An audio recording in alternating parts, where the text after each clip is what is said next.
Icon star Allu Arjun Sukumar combination లో రాబోతున్న movie Pushpa 2. దాదాపుగా సుకుమార్ ఈ సినిమాకి 500 కోట్ల బడ్జెట్ పెడుతున్నారు. అల్లు అర్జున్ ఫ్యాన్స్ అయితే పుష్ప 2 ఎక్కడ అంటూ ఈగర్ గా వెయిట్ చేస్తున్నారు.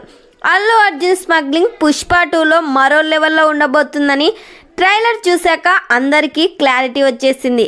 అయితే ఐటమ్ సాంగ్లో పుష్ప 2 ప్రభాస్ సాహో హీరోయిన్ బాలీవుడ్ బ్యూటీ శ్రద్ధా కపూర్ అయితే బాగుంటుందని సుకుమార్ భావిస్తున్నారంట. ఇటీవల శ్రద్ధా కపూర్ ప్రధాన పాత్రలో శ్రీ 2 మూవీ బాలీవుడ్లో ఏకంగా 700 కోట్లు వసూలు చేసింది. డ్యాన్స్ విషయంలో శ్రద్ధ దుమ్ము దులిపేసింది. ఇలాంటి బ్యూటీ అయితే టాలీవుడ్లో పుష్పరాజుకి మరో మైలేజ్ వస్తుందని మేకర్స్ గట్టిగా ప్రయత్నిస్తున్నారంట. పుష్ప 2 సినిమా జెట్ స్పీడ్లో జరుగుతుంది. మరి ఈ సినిమాలో ఐటమ్ సాంగ్ ఎవరు చేస్తే బాగుంటుందని మీరు అనుకుంటున్నారో, డిసెంబర్ 6 పుష్ప 2 కోసం ఎంతమంది వెయిట్ చేస్తున్నారో కామెంట్ చేయండి.